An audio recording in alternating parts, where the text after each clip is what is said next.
My castaway this week is a singer and an actress. The daughter of a Rosyth docker, she left school with 3 O-levels and a beautiful voice.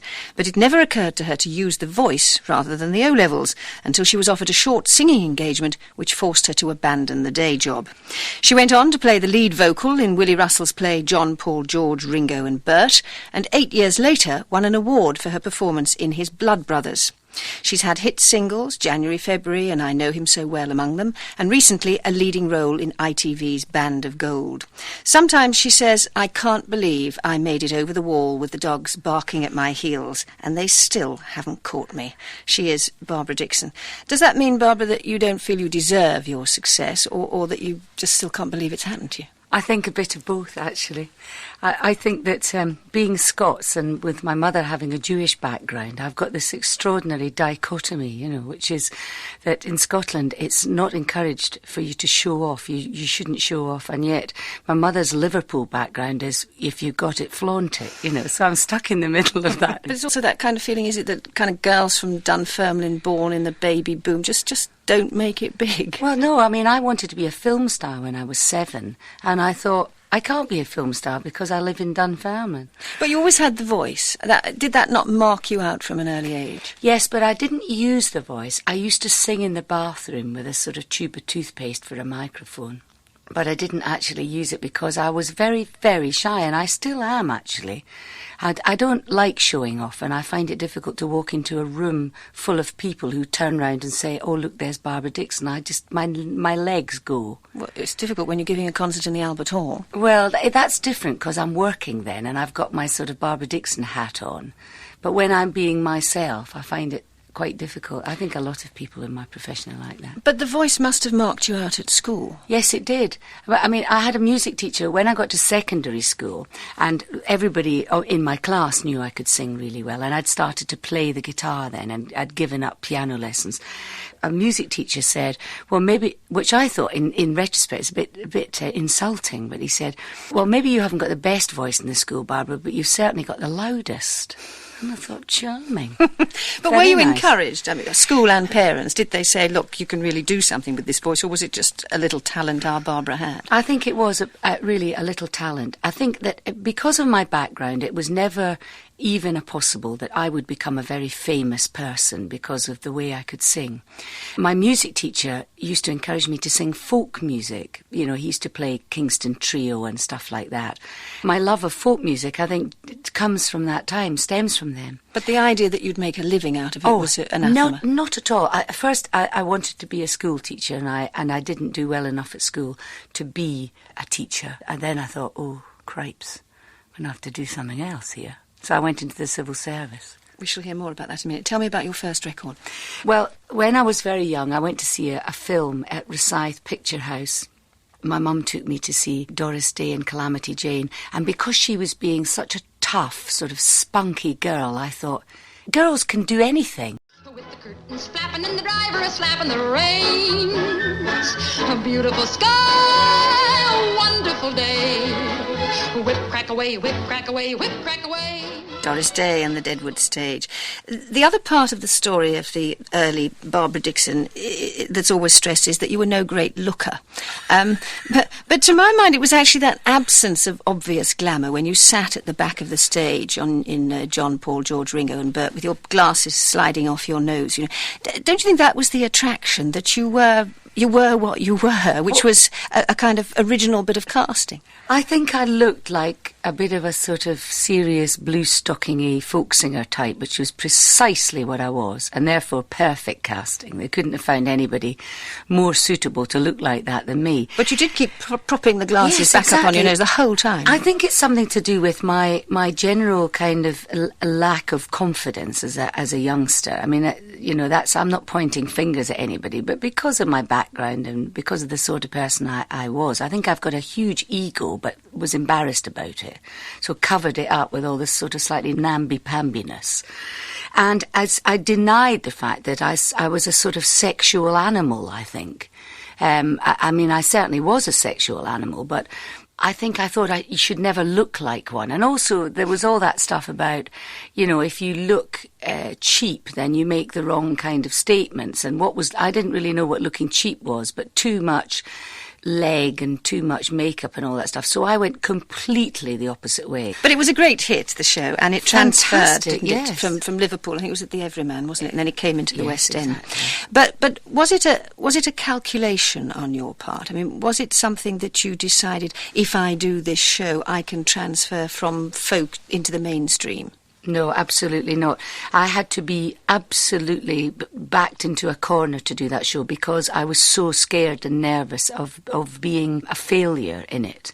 And my whole life, whenever I've done anything important, I've had to be backed into a corner by whoever I really respect, who's said to me, if you don't do this, you're a fool. Bernard Theobald has played a massive part in my working life, and I've worked with him since 1972. And He's your manager? He was the man, yes, who said, you've got to do this, you're mad if you don't do it. Willie Russell said, please, please, please do it. And this was because Willie Russell had heard you sing in a folk club. Clubs, yeah. We Runcorn knew each or other. Somewhere, was it? Well, he used to run his college folk club in Liverpool, and he used to go to the Mitre, and I used to sing there. So he'd heard me sing folk songs. And he knew it was, songs. Again, it was this voice. He wanted the voice. That was a marvellous idea. I mean, I have to say, that was a stroke of genius that Willie Russell said, I don't want to have a person who will be compared to the Beatles or a band of four guys sort of singing very adequately Beatles songs on the side of the stage. His idea was if I did it, it would never be compared to the original. It would be like a sort of new approach.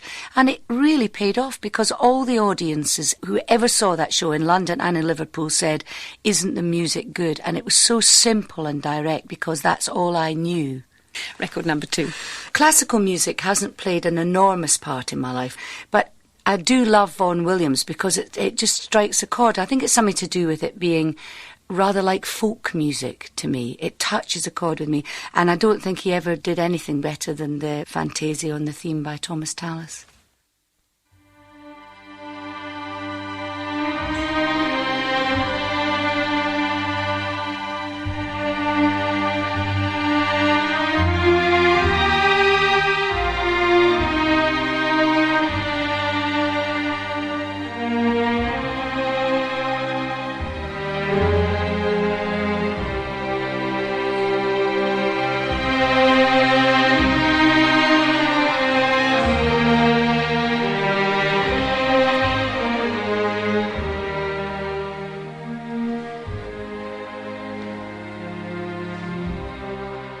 Part of Vaughan Williams' Fantasia on a theme by Thomas Tallis, played by the New Philharmonia Orchestra, conducted by Sir Adrian Boult. I'd like to hear a bit more about your background before we trace more of the career, Barbara. Father was a docker, and you began life in a prefab in something called Dollytown and the estate, I think. Lots of post-war flat-roof prefabs. People remember them 50 years on with great fondness. What was the reality like? Well, I remember it being a very happy house, and I speak to my mother, and my mother said that she thought it was the happiest house that we ever lived in as a family, although it was very, very small. I left there when I was about 7 and went to live in a modern council house, which was a sort of upstairs and downstairs. But my mother, I remember, I think one absorbs stuff from one's parents, and so much of what my mother felt at the time, I talk about as being my feelings. I don't know if everybody's like this, but I recall that she said she didn't like the new house in Oakle Terrace, which was brand spanking new, and I don't think I liked it because of that. And was there music in these houses? Absolutely. My mother had Beethoven's Fifth on 78s. But she also had light music. She had a lot of Diana Durbin and film music and Bing Crosby and people like that. But she also listened to the light programme. So there was current music, light music, popular in the 50s happening when I was a young child in that little house in Dollytown. So you in turn absorbed all of that? Absolutely. But you obviously had a natural talent for music. Didn't you play the piano at the age of 4? Yes, well, I did. I used to go to piano lessons, and I kept at piano lessons when we moved to Dunfermline when I was 7. I kept at them until I was about 12, but my heart was never in piano lessons. I just didn't like that. I thought you played piano at Sunday school. Well, I played the piano for the Sunday school at St Ninian's Church, yes, but I think we all went to Sunday school and I could play the piano, so I was the one designated to play for the hymns. I was about probably between 12 and 14. The little feather strip hat that we all wore, and a sort of high little round collared coat, very long, and nylon stockings and fairly respectable low shoes. I just thought I was so grown up going to church on a Sunday. So when did you switch to the guitar? About that time, actually. I got a guitar from somebody I knew locally, which cost virtually nothing. And then I went on a school trip when I was 14 to Spain, and I bought a guitar for £3 in La Coruña. And brought it back, and it was a proper Spanish guitar, with a wide neck. So I used to play that, and basically I never really put a guitar down from then on. But no lessons, you just... I did try lessons for a while, but I didn't really want to learn to play Satin Doll when I was 25, I mean, that wasn't quite what I wanted to do. I wanted to accompany songs. So at what point did you sit down in front of an audience, a very discerning audience in a folk club, and perform to them? And what did you play? I think I was 17. I was definitely underage, and I was in the folk club in the local pub with some of my friends. It's emblazoned on my brain forever. I just remember the man at the front, whose name was John Watt, standing up and saying, "Does anybody want to sing?" Because that's what they did. I mean, you were encouraged to join in, and it was so informal. And my friend said, "Yes, she will." And they volunteered me to go up, and I went up because I felt too much of a fool not to. I wasn't quite smart enough to get out of it, and I wanted deeply to do it. But I was so tremendously nervous. I got up and I had to sit on a stool. I borrowed a guitar and I sang a song called The Cruel War. It was off a Peter, Paul and Mary album. And I crossed my legs. And because of where my legs were crossed, my bottom leg holding the guitar was shaking so much that I just, that the guitar was sort of virtually falling out of my hands with nerves and fear and embarrassment. Record number 3. Well, all during this time in my life, I used to go to festivals and listen to a lot of singers. And there were still, in the early 60s, some of the great traditional singers in Scotland were still alive. Jimmy Macbeth was a brilliant sort of slightly music hall orientated traditional singer who used to sing loads and loads of funny songs. But I've chosen a song of his that's not funny, called Tramps and Hawkers. Come all ye tramps and hawkers, ye gather the blaw. The tramps a country rule and rule, come let's in and all. I'll tell to you a roving tale and sights that I have seen. It's far up into the snowy north and south by Gretna Green. Of times I've laughed into myself when trudging on the road. Wi' a bag a blow upon my back, my face is bronze a toad. Wi' lumps of cakes and tatty scones and cheese and braxy ham. It's nae thinking where I'm coming fae, nor where I'm gone to gang. Jimmy Macbeth and Tramps and Hawkers. So folk singing by night, Barbara Dickson, but clerking by day in the local registrar's office. What did you do? Well, I started off in Rosyth Dockyard, working in the Naval Stores Department, then in the Personnel Department. And then I asked for a transfer to Edinburgh. And that's where I was, of course, when Denmark loomed large. Now tell me about Denmark. This is the big break, the big offer. Well, what happened was there is a place in the Tivoli Gardens called the Vice Versa House. And it's a musical venue. And all through the 60s, they used to have foreign acts would come and sing for maybe a season of 1 or 2 weeks in the summer.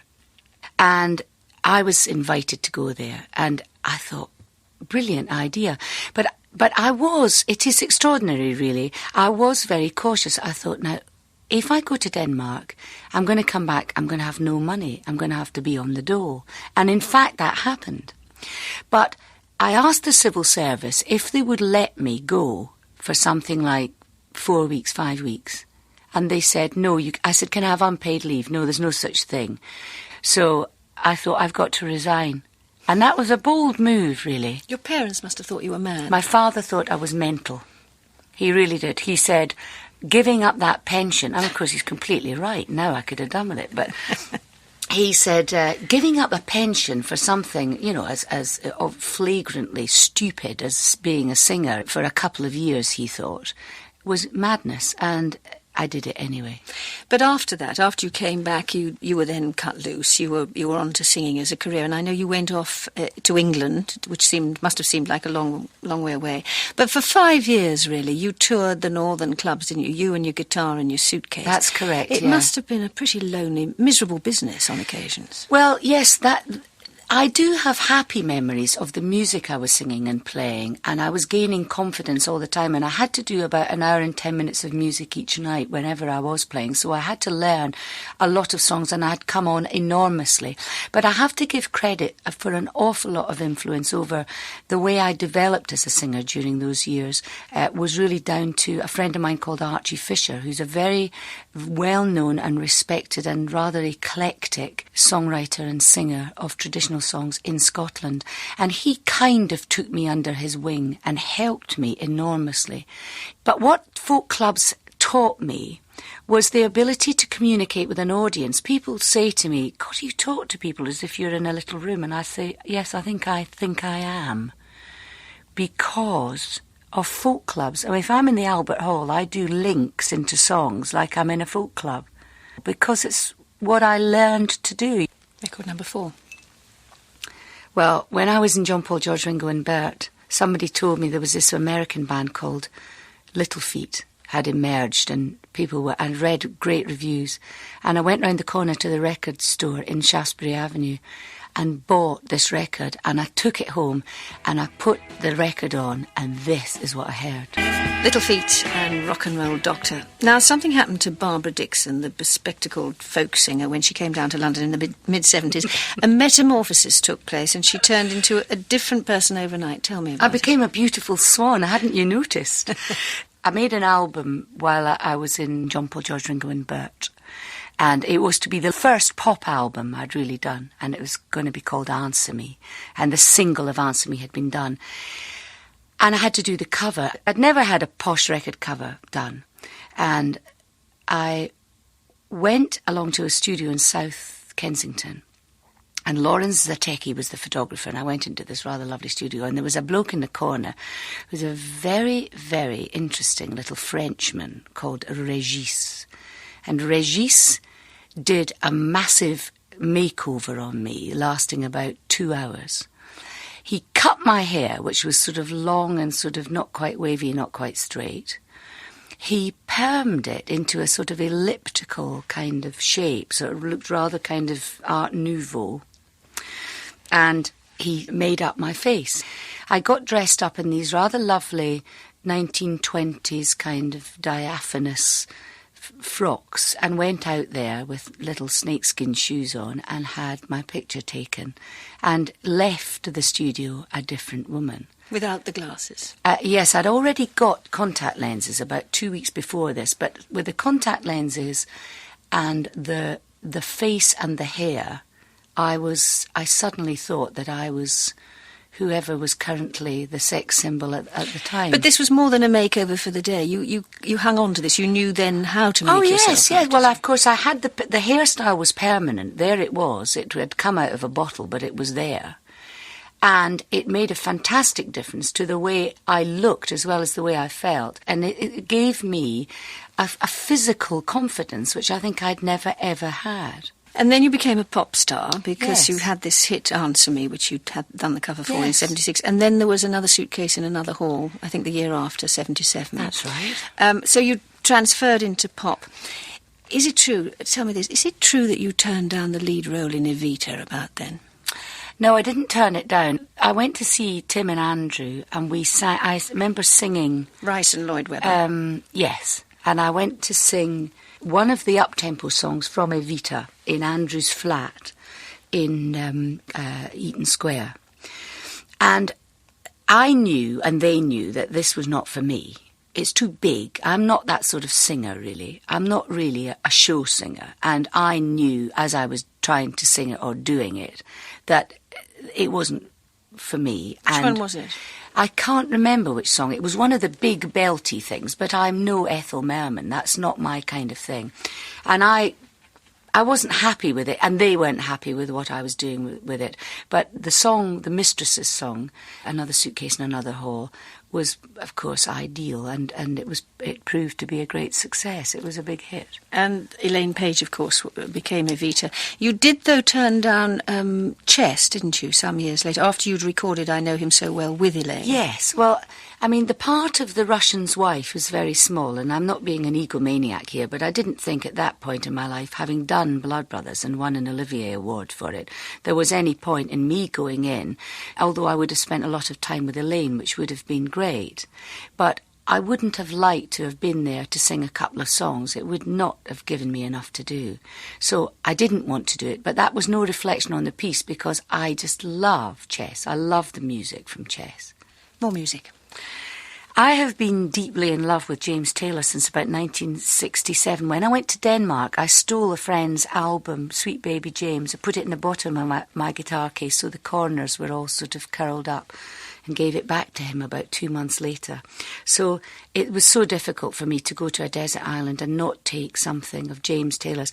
And I just... because this is so sexy and so appealing, this song, I just thought this had to be the one. It's called Don't Let Me Be Lonely Tonight. Save your goodbyes for the morning light, but don't let me be lonely tonight. James Taylor and Don't Let Me Be Lonely Tonight.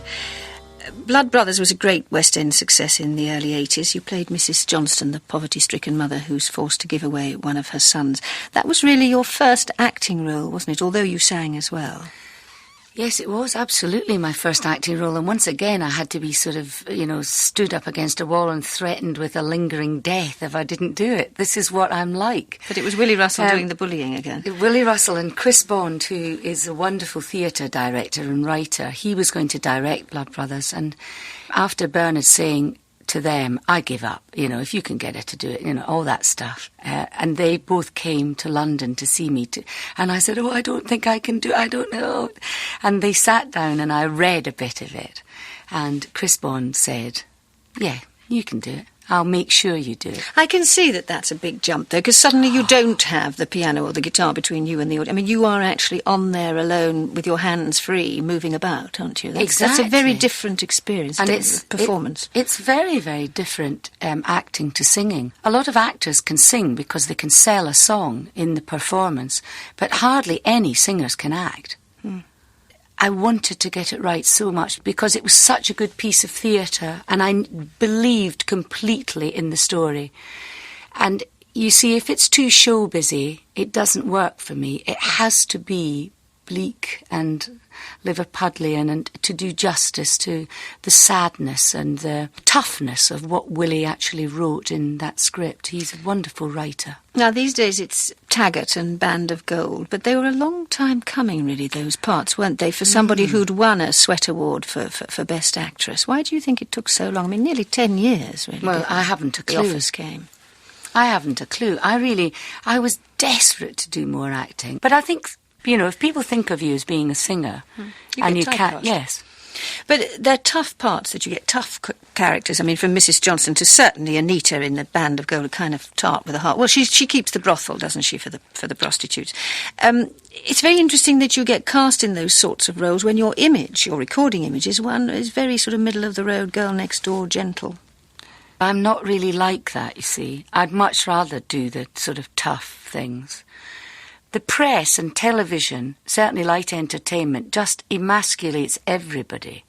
So you are tended to be seen as a rather anodyne character. I've never been quite as much the girl next door as people have thought of me as being. Record number 6. My children have become devoted to an album that we have at home, which is a collection of the old BBC children's favourites. And this, politically incorrect as it could ever be, I couldn't find a more politically incorrect song than this, is Charlie Drake singing My Boomerang Won't Come Back. My boomerang won't come back. My boomerang won't come back. I've waved the thing all over the place. Practiced till I was black in the face. I'm a big disgrace, the Aborigine race. My boomerang won't come back. Charlie Drake and My Boomerang Won't Come Back. The other important transition you've made in your life, Barbara, and you did it relatively late, is from single woman to wife and mother. You married at 36. Why did you leave it so late? Because I just never really found anybody that was a suitable husband and father. I mean, it's as simple as that. I didn't really want to get married. I wanted to get married when I was very, very young a couple of times, but fortunately I didn't do it. I say fortunately because I really mean that. And when I met my husband, it was when I was started in Blood Brothers, and when I met him, I didn't think of him as being immediately as being a sort of suitable partner for me because he's 11 years younger than me. And I thought, well, that'll never work. But, I mean, we've been married 11 years and we're still together, so it's worked so far. And you've had 3 babies, Colm, who's now 8, Gabriel 6 and Archie 4, which is a lot to produce and manage in the second half of your 30s and your early 40s. What's been the effect of all that domesticity on your professional life? It's been a very broadening experience. Having children is a very broadening experience. You, as a person, you grow. I mean, some people don't want to have children. That's their decision. But I did want to have children, and my life has been changed forever. Me, the person, Barbara Dickson, the private citizen. As an artist, I'm not sure whether I've changed that much or whether I would have been much the same as an artist if I'd had no children. All it does mean is, of course, I'm a lot more worried all the time because I'm worried about whether everybody's okay if I'm not there. And that has been, I suppose, a negative influence because I tend to be more concerned about things that are nothing to do with my work when I'm not at home. Has it made you less ambitious, perhaps? It's easy to think that children would rob you of your ambition because your ambitions would be fulfilled by children. But I think basically I'm a rather dissatisfied customer and I have itchy feet. And my feet itch so much that I have to be doing something that satisfies my ego as well as my biological clock. Record number 7. Well, my favourite songwriter, and I've got a lot of favourite songwriters, is Randy Newman, who's an American and brilliant lyricist, very important lyrics. But I've chosen a tune of his which doesn't say anything very important at all. It's about when he was sent to New Orleans from Los Angeles as a little child, and his observations are fantastic. It's called The Dixie Flyer. Got on the Dixie Flyer, bound for New Orleans, across the state of Texas to the land of dreams. Randy Newman and Dixie Flyer. You say, Barbara, that acting is now important to you, but I still have the impression that you're most at home with an audience, really, singing, whether it's at the Albert Hall or in the Café Royal or in a provincial leisure centre. There's a sense of comfort when you do that. Is that what you feel, that you're at home at one, you're where you began and where you belong? It's also where you find out if it works. If you go to somewhere and sing and play a concert with a really good band and the audience think it's fantastic and you've done really challenging material, which I do, and sing everything from sort of theatre songs to folk music in my show, and the people have enjoyed it, then I know it works and I might as well keep doing it as long as I can sing and get away with it. What would you rather have next? Would you rather be offered, a really big musical, the equivalent of Evita, or would you like a good, solid, down-to-earth cameo role, maybe, in a play? I like television because every day is something different, and I know that's a very undisciplined thing to say, but that really does affect me. And I am going to do a musical in the West End next year, but it's totally different again, because I don't want to do a big production musical. It's not what I like. I'm not that kind of artist. I'm more sort of Brecht than Broadway, I think. I like more sort of tough things and with sadness in them, because that's my vocal style. I mean, I am still basically a singer of folk songs who just sings theatre songs in a kind of, I suppose, distinctive but unknowing way. Last record. Well, because I'm going to be on my own on this island, and I'm going to want to make some sort of, I think, some alcohol out of the coconuts. I'm going to have to ferment something because I wouldn't be able to stand it, and I want to escape in my own head for a little while. I'm going to have to get something wild to dance to because I want to dance on the shore, and I thought I would take the Pogues and the Dubliners. On the 4th of July, 1806, we set sail from the sweet cove of Cork. We were sailing away with a cargo of bricks for the Grand City Hall in New York. The Pogues and the Dubliners and the Irish Rover, good for a laugh on your desert island, but what's the one, if you could only take one, that you choose?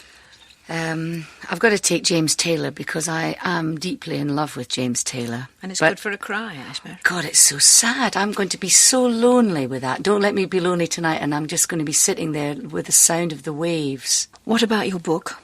There's a very big collection of English and Scottish popular ballads collected by F.J. Child. He's long dead, sadly. But it was the most wonderful and definitive collection of the ballads of England and Scotland. And some American, I think in the 60s or 70s, found all the tunes that go with all the ballads and put them together.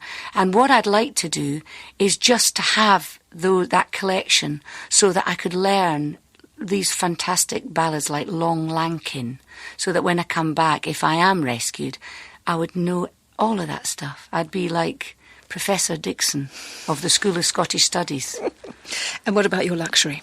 Can I have a very large set of heated rollers? Can I have solar power? Mm-hmm. Yeah, and I must have heated rollers. My hair is like the bane of my life. Barbara Dickson, thank you very much indeed for letting us hear your Desert Island Discs.